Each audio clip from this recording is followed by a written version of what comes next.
Assalamu alaikum students. This is your biology teacher Faisal Said. Today we are going to solve NUMS 2020 paper यानी जो last year NUMS का paper था. We have to discuss about the MCQs. और biology section में we have the first question that is negative feedback. ठीक है. तो negative feedback mechanism is the characteristics of which class. देखें आप on the basis of their body temperature अगर बात करते हैं तो pisces, reptiles and amphibians they are the cold blooded. उनमें बॉडी टेम्परेचर मेंटेन नहीं होता, यानी वो बेसिकली एक्टोथर्म्स और अपनी बॉडी का टेम्परेचर मेंटेन करने के लिए they have to take sun bath. लेकिन जो मैमल्स हैं, in case of any rise in temperature, body का टेम्परेचर इंक्रीज अगर होगा so the body have to respond और उससे डिक्रीज किया जाता है. तो यहाँ पर और अगर कहीं सर्दियाँ हैं और बॉडी का टेम्परेचर कम हो रहा है, हीट लॉस हो रहा है बॉडी से, तो हीट गेन भी किया जाता है. थर्मो रेगुलेशन इन एनिमल्स का टॉपिक आपको मालूम है. तो इस एंगल से अगर हम नेगेटिव फीडबैक एस्पेक्ट को देखें, so negative feedback mechanism is the characteristic of which class? That would be of class mammals or mammalia. ठीक है. बाकियों में नेगेटिव फीडबैक का मैकेनिज्म नहीं है, but the mammals have negative feedback mechanism mainly. और जिसमें हमने कहा था कि ह्यूमन बीइंग के बारे में अगर हम डिस्कस करते हैं, we have a 99% negative feedback and just 1 to 2% of the positive feedback. The function of papillary muscles. Now these papillary muscles actually present in your ventricles and attached with the chordae tendineae. और ये जो papillary muscles हैं, ये chordae tendineae के ज़रिए आपके bicuspid और tricuspid valves को रेगुलेट करते हैं. यानी ये वो मसल्स हैं जो bicuspid और tricuspid valves को क्लोज करवाने में हेल्प करेंगे, open and close. So the function of papillary muscle is to move blood from semilunar valve into pulmonary vein. तो एक्चुअल में वो बाय और ट्राइकस्पिड से रिलेटेड है, यहाँ इससे रिलेटेड नहीं है. ठीक है. अच्छा, दे prevent the backward flow of blood from ventricles. बिल्कुल यही है. वेंट्रिकल जब कॉन्ट्रैक्ट करते हैं तो ये पैपिलरी मसल्स जो हैं फॉरन बाय और ट्राइकस्पिड को बंद कर देते हैं. So it means that they prevent the backward flow of blood from the ventricles into the atrium. तो एक्चुअल स्टेटमेंट.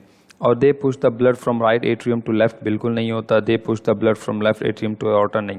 तो एक्चुअल में चूंकि इनकी प्रेजेंस बाइकस्पिड और ट्राइकस्पिड में है, इसलिए ये ब्लड के बैकवर्ड फ्लो को फ्रॉम वेंट्रिकल्स इनटू एट्रियम, अगर ये पूरा लिखा होता है इनटू एट्रियम्स, तो इस तरीके से हम कह सकते हैं.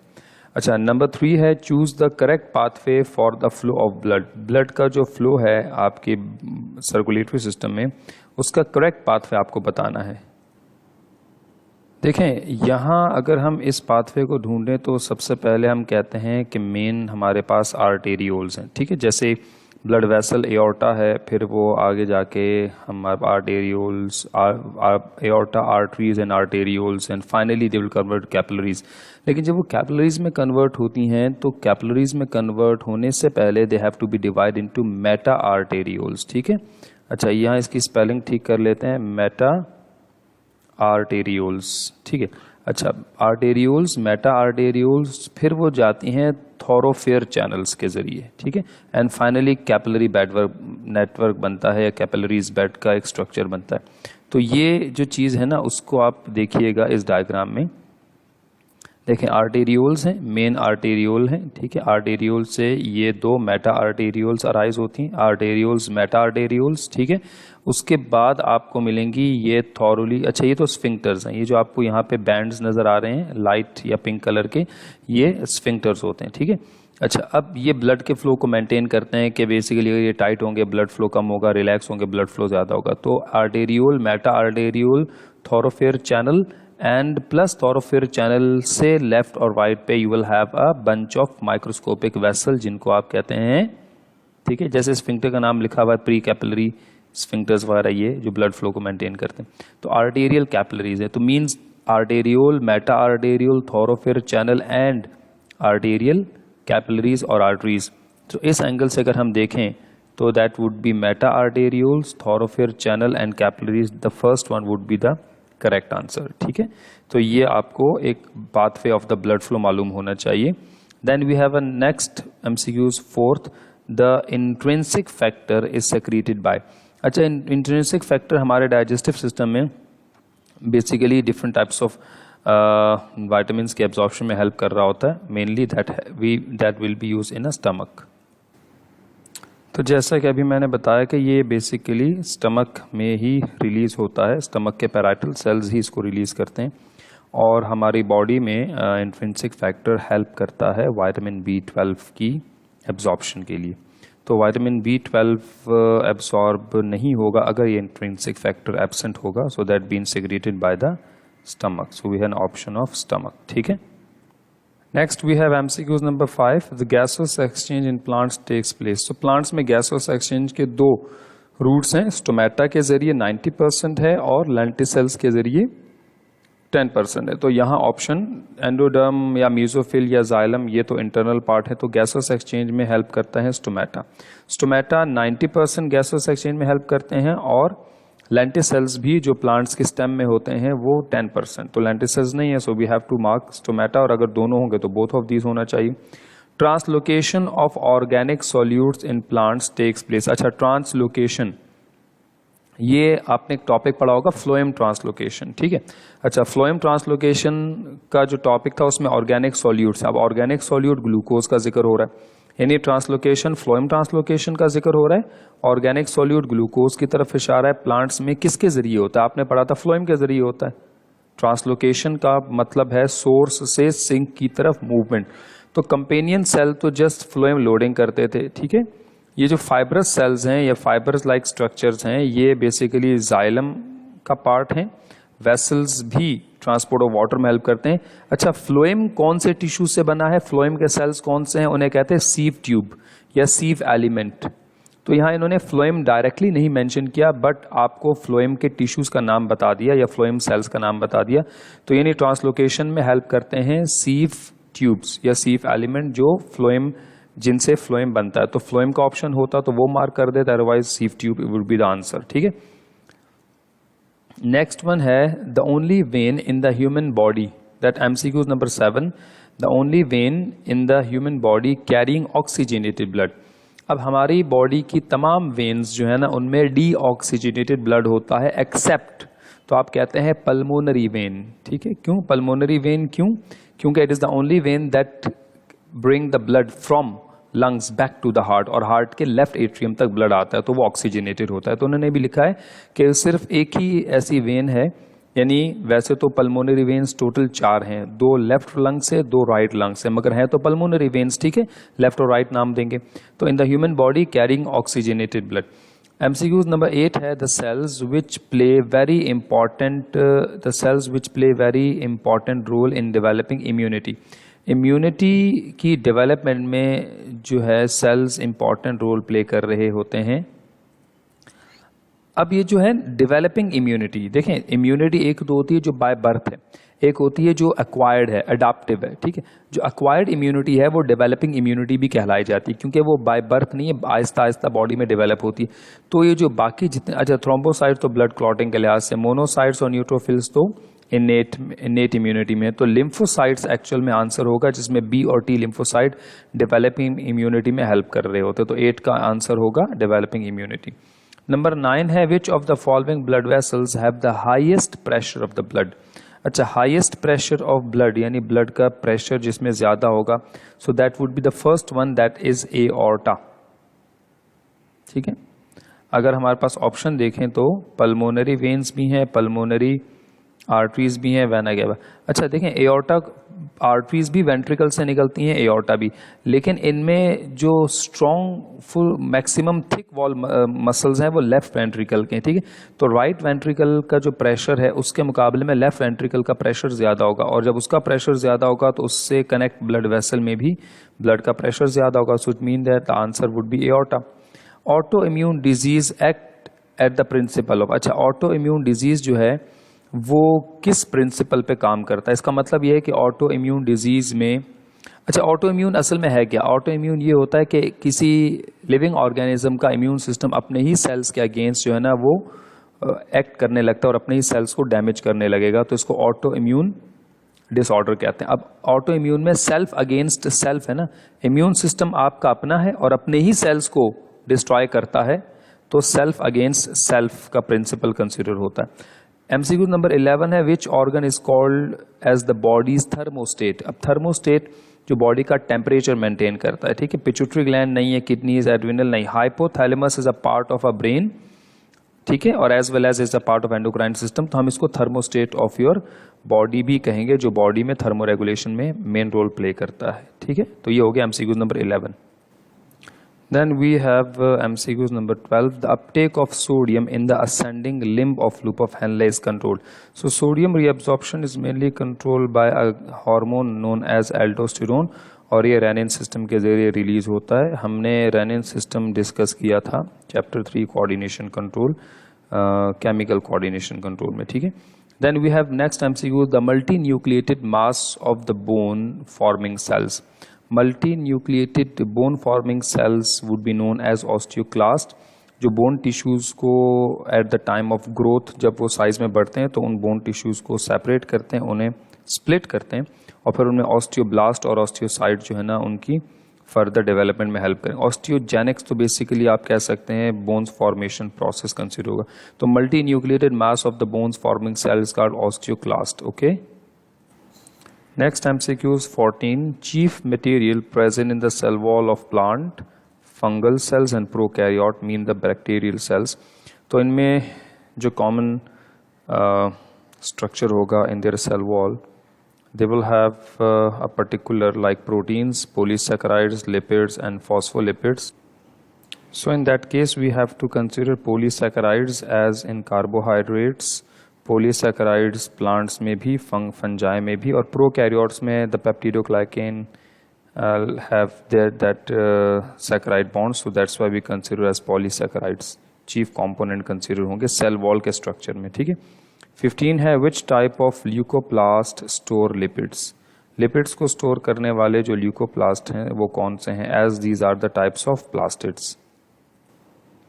So in this MCQs 15, जिसमें हम कह रहे हैं कि which type of leucoplast store lipids, तो leucoplast की फर्दर टाइप्स हैं। अब आपके अकॉर्डिंग अगर आप देखें तो उनकी फर्दर टाइप्स यहाँ मैं आपको दिखा दूँ, ठीक है। प्लास्टिड्स यानी टाइप्स ऑफ प्लास्टिड्स में एथियोप्लास्ट हैं जिनका प्रोलैमेलर बॉडीज़ हैं, प्रिकर्सर ऑफ क्लोरोफिल बनाते हैं, ठीक है। अच्छा, chromoplast synthesis of pigments and storage and attract, mainly they have different colors, so attract insects for fertilization, pollination, chloroplast photosynthesis में।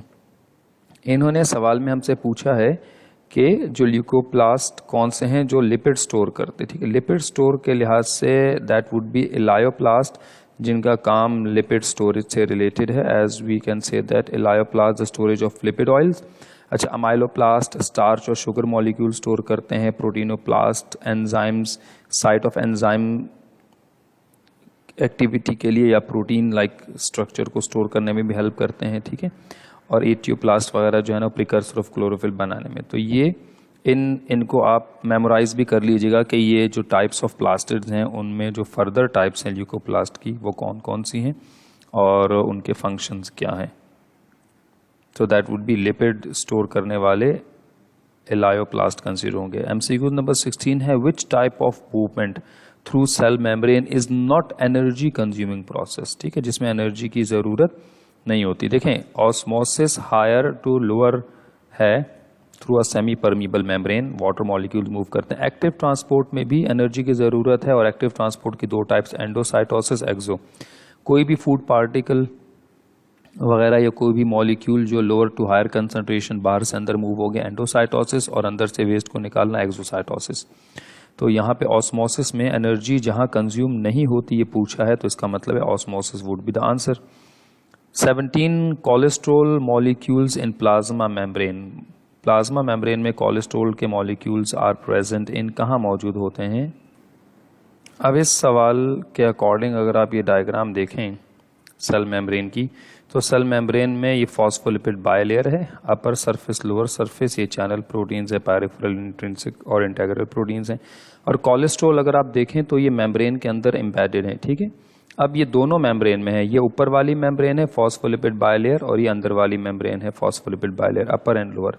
अब अगर इन बिटवीन का ऑप्शन होगा तो वो बीच में कहीं ए मॉलिक्यूल्स अटैच होंगे, लेकिन ये चूंकि दोनों मेम्ब्रेन में हैं इसलिए हम यहाँ स्टेटमेंट बताएंगे cholesterol molecule in plasma membrane यानी सेल मेम्ब्रेन में present in both layers of phospholipid, phospholipid की दोनों लेयर्स में है। यहाँ लिखा है बिटवीन बाय लेयर्स यानी दोनों लेयर्स के बीच में, ऐसा नहीं है, दोनों लेयर्स के अंदर अलग अलग कोलेस्ट्रॉल मॉलिक्यूल्स है, बाहर भी और अंदर भी। ठीक है, अब इन्होंने आउटर मेम्ब्रेन लिखा है, यहाँ इनर मेम्ब्रेन, तो हमने कहा both layers of the phospholipid, तो 17 का ऑप्शन होना चाहिए सी। Then we have MCQs. Fibers of extracellular matrix are attached to the dash part in the plasma membrane. Extracellular matrix यानी सेल के बाहर का जो मैट्रिक्स है उसके जो फाइबर्स हैं they are attached to the dash in the plasma membrane. यहाँ ऑप्शन में ग्लाइकोप्रोटीन्स लाइक, ठीक है। अब इन्होंने fibres of extra cellular matrix यानी सेल्स के बाहर के जो फाइबर्स हैं जो सेल्स के साथ अटैच होते हैं और सेल्स को बाकी जो नेबरिंग सेल्स हैं उनके साथ जोड़ के रखते हैं, तो that would be option of glyco. If you don't have glycoprotein so we can go for the protein, यानी ये फाइबर्स जो है वो प्रोटीन जो सेल के अंदर फिक्स्ड एम्बेडेड और सेल के बाहर जो एक्सट्रिंसिक प्रोटीन्स हैं उनके साथ ये फाइबर्स अटैच होते हैं और सेल्स को आपस में जोड़ के रखते हैं, तो यहाँ 18 का ऑप्शन होना चाहिए D. Then we have MCQs number 19. The dash organelles involved in the synthesis of plant cell wall. Plant cell wall की synthesis में help करने वाले गोल्जी कॉम्प्लेक्स। अब या तो आप ये भी कह सकते हैं प्लांट की सेल वॉल के लिए मटेरियल प्रोवाइड करते हैं गोल्जी कॉम्प्लेक्स, और एक स्टेटमेंट आप ये भी कह सकते हैं कि साइटोकाइनेसिस के दौरान प्लांट सेल में जो सेल प्लेट फॉर्मेशन होगी उसमें भी गोल्जी कॉम्प्लेक्स हेल्प करते हैं, ठीक है। तो ये सेल साइकिल से रिलेटेड भी है। एमसीक्यू नंबर 20 है select the pair of organs which contain large number of mitochondria. देखिए माइटोकॉन्ड्रिया की सबसे ज्यादा तादाद आपको दो ऑर्गन्स के सेल्स में मिलेगी, the one would B liver and the heart. Heart को कंटिन्यूसली जो है वो एनर्जी चाहिए, ठीक है, उनके सेल्स को मसल्स को कंटिन्यूस एटीपी चाहिए ताकि वो कॉन्ट्रैक्शन करते रहें फ्रॉम बर्थ टिल डेथ। और लिवर चूंकि 80% metabolism of your all body यानी 80% केमिकल रिएक्शंस पूरी बॉडी के वो सिर्फ लिवर में होते हैं, तो liver require almost maximum number of mitochondria क्योंकि दोनों का फंक्शन मैक्सिमम है, so that's why both will have maximum number of mitochondria, ठीक है। देन एमसीक्यू नंबर 21 है which of the following cells do not have nucleus? Muscle cells, nerve cells, white blood cells all have nucleus, but red blood cells do not have.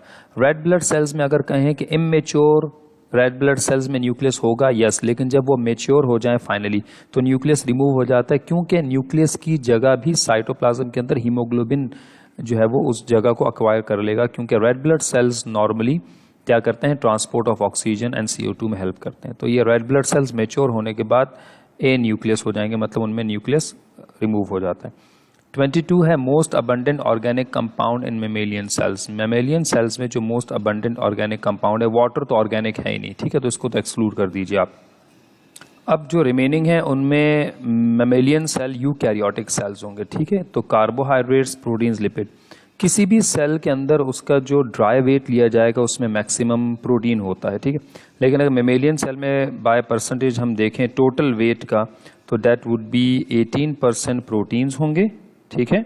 इसके अलावा carbohydrates होंगे 4%, carbohydrate will be 4%, और lipid जो है ना वो 3% contents मौजूद होते हैं।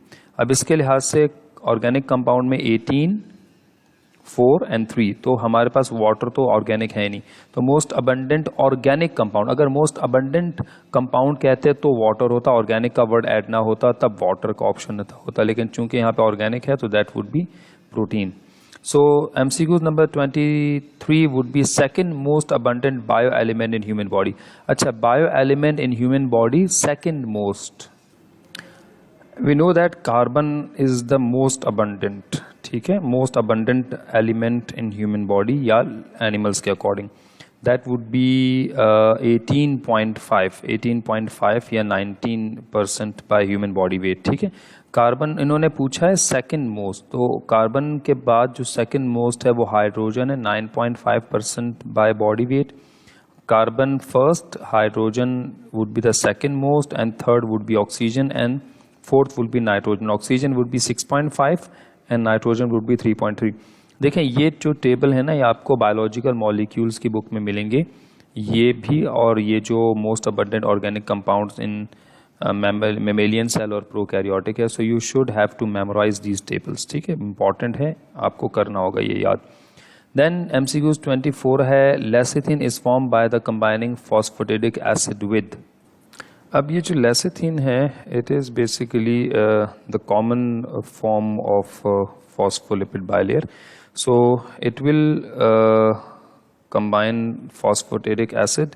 जो फॉस्फेटिडिक एसिड है जब वो कोलिन के साथ कंबाइन होगा, ठीक है, so by the combination with choline it will results in the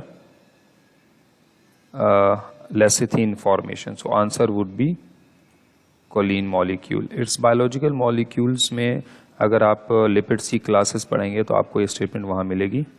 And then we have MCQs 25. NAD nicotine amide adenine dinucleotide. अब चूंकि dinucleotide का जिक्र है तो we know that कि ये dinucleotide as the name indicate itself ये dinucleotide की example consider होगा. NAD, NADP, FAD ये सब जो हैं डाइन्यूक्लियोटाइड्स हैं और न्यूक्लिक एसिड की क्लास से ताल्लुक़ रखते हैं. So the MCQ number 25 would be NAD. ठीक है, यानी NAD is example of dinucleotide. ATP mononucleotide में आते हैं DNA और RNA, पॉलीन्यूक्लियोटाइड के एग्जाम्पल कंसिडर होंगे.